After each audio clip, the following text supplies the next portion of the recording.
Well, that basically happened when they fired Becky. My cousin Umaga. Right. I don't know if everybody knows his real name, but that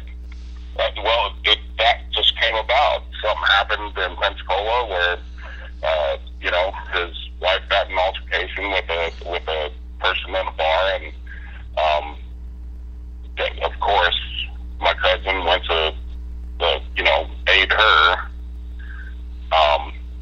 and then it turned out to where bouncers and police officers were involved in breaking up the argument, and somebody, I guess a cop, grabbed Becky, and Becky kind of shoved him off, but the cop seemed to think that he hit him, but gave him an elbow. And although I found out, because I'm pretty good friends with a lot of the city cops and the county cops in Pensacola, that I found out that the guy didn't mean for it to be like that, but it just turned out like that, and then they dismissed it in court, but WWE still felt that they needed to let Becky go. And then that's how I guess I got turned into a superhero in training. Brian Gertz was the writer at the time, and I guess he had this storyline that he wanted this superhero in training, the shit. And at that time, I was kind of worried. I didn't know what was going on with me. Obviously, I mean, me and Eki, we were doing awesome all over the world, and so I had to come to a decision that, am I going to stay, or am I going to tell WWE to fuck off and me and Eki stay together? But just somewhere in the back of my mind, I always knew Eki was going to be great as a singles. He's always that type of person. And then when they came up with, this is what we're going to do with you and Hurricane, I jumped at it because at one point I made a decision when I didn't make the NFL that I was either going to be an actor or I was going to be a wrestler. Actor came up first for a minute, and then but the wrestling, the contract came quicker. Okay. I was about 3.5 weeks away from deciding if I was going to be a wrestler for WWE or if I was going to be an actor on the HBO series Oz. So I picked, of course, wrestling. So when that opportunity, and they brought up, they showed me the sketches of what my outfit would look like, and showed me all this stuff, and I remember sitting down at lunch with Vince, and Vince looked at me and said, "Man, all I can see is just a bunch of kids wearing an SHIT shirt." And I don't know, the light in my head just ding, ding, ding, money, money, money. So yeah, of course, I jumped at it, but I also thought that, it's just something that, it's a challenge, right. I spent my whole career being a bad guy, being pissed off, Samoan, barefooted, walking out to the ring and all that crap. I just wanted to try something different, and that was definitely different. As soon as those kids, when I first debuted on, the new outfit and all that crap, that very show that, Shawn Michaels walked up to me and was like, "They're yelling for you, kid," when I pulled up, because he was getting out at the same time. And as soon as I got out, man, these kids were just Rosie, Rosie, Rosie, and I was like, all right, cool, No, I mean, you were definitely a colorful character where kids can relate to that. A lot of the the lucha libre wrestlers now, they're very colorful. The younger fans seem to like them. But definitely, I mean, you guys were former tag champions. You guys had pretty good, I would say, pretty damn good chemistry together. and later on you guys brought in Molly Holly to be a third member of that. Well, what Molly was with Hurricane before me. We brought in Stacy. Oh yeah, Stacy Keebler. That's right. Wrong legs. How could you fuck that up? Boy, I got to look at those legs every night, and they were nice. Whew, man, keep going forever. So, I mean, right. So now you're. I guess that was the whole part of the Attitude Era. That. Now, while this was all going on, and was there like at any point? Because I know some guys will say that they kind of feel that their gimmick is kind of drying up, or they see an end to it, but WWE sometimes pushes it too long. Like, did you feel at one point that it was kind of ran its course and you needed a change, but WWE didn't? You just kept it running? Well, yeah, of course you get that feeling, and I kind of had that feeling with Hurricane. I know that. I mean, that's my boy, and the only thing was the hard thing about being a tag team is that you got to worry about your partner. You got to worry about him. You got to worry. You got to make sure that he's on the same page, same point, everything. And I just got to a point where I was like, man, I felt that it was it might have been time. All right, we did our thing, and the program was just done. We didn't have a lot of merchandise invested in us, so it wasn't like WWE invested a ton of money after freaking dumbass what's her face whipped her titty out on Super Bowl. That kind of killed my shirt and killed my merchandise, because the next week they were like, you can't write shit on your shirt anymore because standards and practices basically was cracking down on everybody on TV. No. So,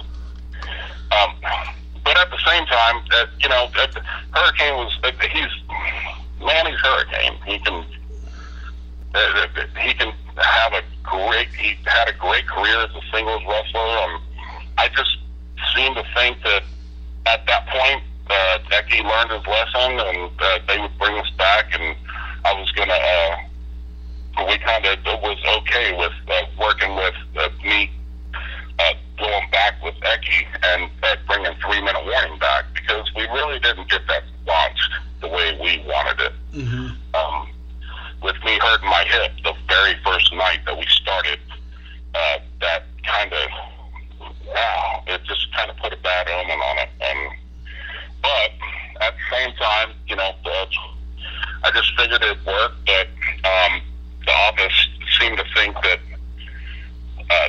putting Becky as Umaga would work. So whenever they let us know that we probably weren't, a lot of people don't know that the Shield basically was definitely Hunter's idea, because Hunter wanted me and Becky to dress up like the Shield. Okay. He was like, go out and get some combat boots and, black attire, and same thing with what the Shield wore. So whenever I saw my brother come out as the Shield, I just like, oh, that little bastard got my gimmick. he got mine and Nicky's shit. No. Stole your gimmick. He stole it. Yeah. I know, I still charge him to this day. I still get royalties. Got my check every month. Now, the whole 3-minute warning, that was that was like, you guys were like Eric Bischoff's personal henchman? I guess. I don't know how they sat there and thought that we were going to be 3-minute warning. I think they like sold the story that we were out in the desert, like starving for a week or some shit like that. I was like, well, I just got pissed off at the names. I was like, everybody knows we're Samoan. Oh, we're trying to keep you away from being Samoan. I was like, how do you keep me and Eki from not looking like Samoans? I mean, Jesus Christ. Oh, they do it all. WWE, they're famous. We need to name you Rosie and Jamal, and I just happened to be the second one walked through. We didn't even know our names for 2 weeks. We didn't. They just said, go out. All right, beat up the lesbians, beat up the midgets. Okay. It's like one thing I have to say, WWE, if anything they're consistent on, is always trying to pull the wool over the fans' eyes when it's so obvious who they're bringing in. I mean, seriously, like how, like they were never gonna, like with your brother, they were never gonna able to hide for long about his Samoan roots. They I mean, with you guys was what they did with Yokozuna.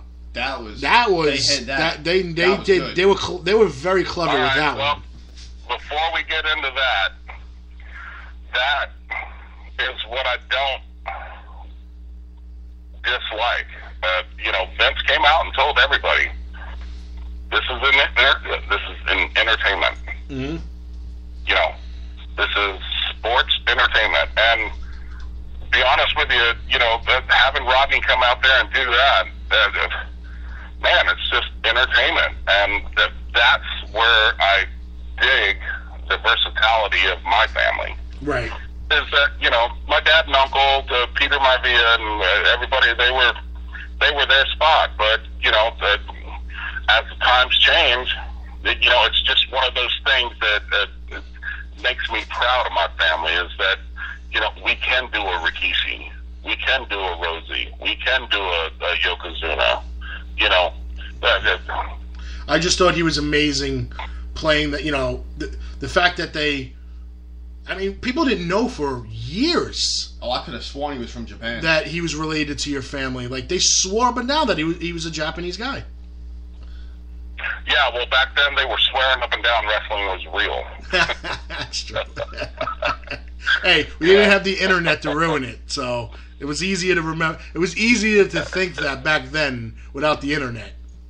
Oh, I used to love it when I was a kid. Me and Brian James, sitting down at the Municipal Auditorium in Pensacola, Florida, watching our dads wrestle on Sunday and just looking at these old ladies and men fighting each other, literally fighting each other because somebody had yelled wrestling's fake. Oh, fun. I couldn't stand that shit when I was younger. I know. When I was in school, when I was young, I used to get mad if people said wrestling was fake. And I was a little heartbroken when I found out. I won't lie. Yeah, well, to be honest with you, it's not as fake as you think. Oh no, gravity doesn't take a day off. Find out as soon as I get into Allentown, Richie's gonna find out the way that he'll see me walking up to him. Not pretty, man. It's those boys take a beating, and God bless them all. I hope that every one of them have a healthy life. But man, one thing I have to say about the wrestling thing is Hulk Hogan, you love him or you hate him, but he said one thing during an interview that I was a part of that always made me respect wrestling. He says, if it's fake, yeah, pre-scripted, yeah, blah blah blah, yeah, we know what's going to happen, but gravity never takes a day off. No, it don't. And the heavier you are, the worse it goes. Yeah. And I wasn't too unknown for doing fucking backflips off the ropes and this and that. And I was privileged enough to get raised up in an era of hardcore and fun stuff, and that was just right up my alley. So I'm paying for it now, but at the same time, man, I wouldn't trade it for the world. And I don't think your fans would either, because I know they're looking forward to seeing you. Let's review real quick. Richie DeGreg Promotions, RDP, our boy Richie, he's bringing you in on July the 9th.